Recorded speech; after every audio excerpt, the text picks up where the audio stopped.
السلام علیکم ورحمۃ اللہ وبرکاتہ۔ بسم اللہ الرحمن الرحیم۔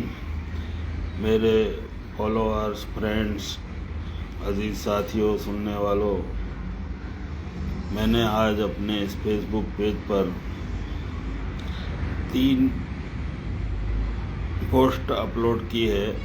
ایک 4 سال پہلے احمد آباد میں شیخ احمد کھٹو رحمۃ اللہ علیہ کے دارالعلوم میں مفتی شبیر عالم صاحب کی صدارت میں جو پروگرام ہوا تھا، جس میں حضرت علامہ محمد بن طاہر محدث پٹنی رحمۃ اللہ علیہ کی سوانح حیات پر مقالے پڑھے گئے تھے۔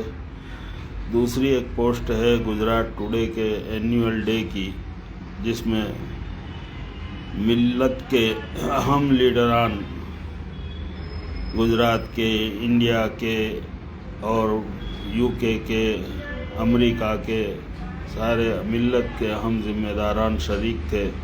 اس کی بھی ایک پوسٹ آپ کے سامنے رکھی ہے۔ اس کے کچھ ویڈیوز بھی میری پوسٹ پر، میری فیس بک پیج پر ملیں گے آپ کو۔ اور تیسری ایک خاص چیز رکھی ہے جو سردار پٹیل یونیورسٹی میں ایک کوی سمیلن ہندی وبھاگ میں ہوا تھا۔ وہ کوی سمیلن کی بھی کچھ خاص تصویریں ریل بنا کر رکھی گئی ہیں، آپ اس کا معائنہ کریں۔ میرے فیس بک پیج پر ایسی بہت ساری عالمی معلومات آپ کو ملیں گی۔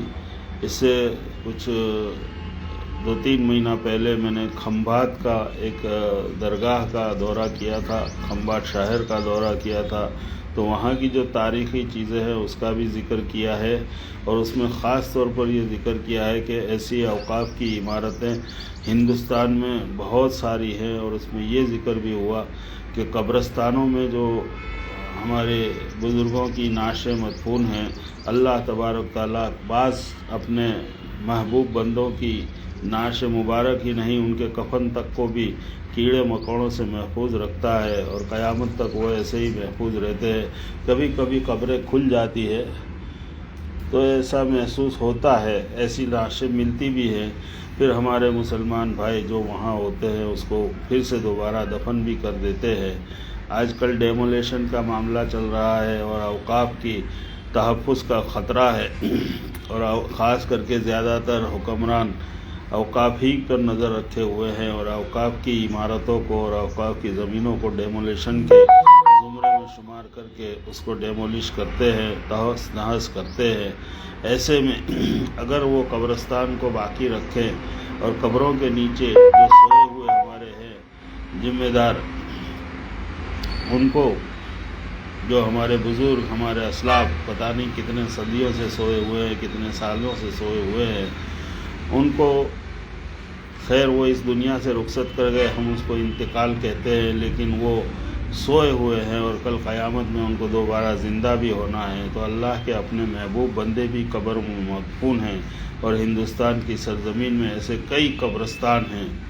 تو میں اپیل بھی کرتا ہوں، اور جو جہاں تک پہنچے میری بات ان کو خاص یہ پہنچاتا ہوں۔ ابھی ماضی قریب میں ہی گجرات ہائی کورٹ نے بھی ایک فیصلہ لیا ہے کہ قبروں پر بلڈوزر نہ چلایا جائے، اس لیے اس کی تحفظ کی ذمہ داری ہم ملت کے ذمہ داروں کی ہے۔ ایسی بہت ساری پوسٹیں میری فیس بک پر عالمی معلومات کے لیے ملتی ہے۔ فروغ اردو زبان کے لیے بھی میں بہت کوشش کرتا ہوں، اور تعلیم کے فروغ کے لیے کہ پورے ہندوستان میں NEP میں، یعنی نیشنل ایجوکیشن پالیسی میں تو یہ طے ہوا ہے کہ 2030 تک کوئی بھی بندہ بھارت کے اندر میں ناخواندہ نہ رہے، کوئی شہری ناخواندہ نہ رہے۔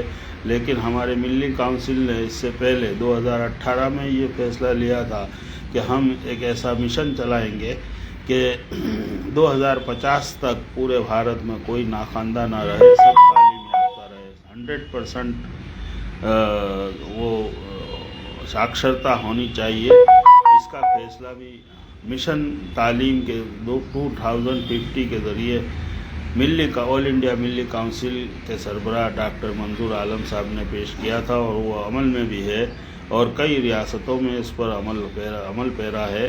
اس لیے بہت ساری چیزیں میری فیس بک پیج پر آ رہی ہیں. آپ میرے فیس بک پیج کو فالو کریں، اور اسی کے مادھیم سے میں اسی کو کبھی کبھی اپنے یوٹیوب پر چینل جس کا نام اقبال پٹنی شیخ ہے، میری فیس بک کا نام بھی اقبال پٹنی شیخ ہے اور یوٹیوب چینل کا نام بھی اقبال پٹنی ہے. دونوں کو آپ فالو کریں، سبسکرائب کریں اور زیادہ سے زیادہ اس کو پھیلانے کی کوشش کریں اپنے سوشل میڈیا کے اندر. ہم کوئی غلط بیانی نہیں کرتے، نہ ہم غلط بولتے ہیں. کبھی کبھی علماء میں یا تنظیموں میں جو اختلاف ہوتا ہے اس کو بھی دور کرنے کی کوشش کرتے ہیں. اللہ کرے کہ میری اس کوشش کو کامیابی بخشے اور آپ سب کا تعاون ملتا رہے گا تو آگے بھی ہم کام کرتے رہیں گے. شکریہ، جزاک اللہ.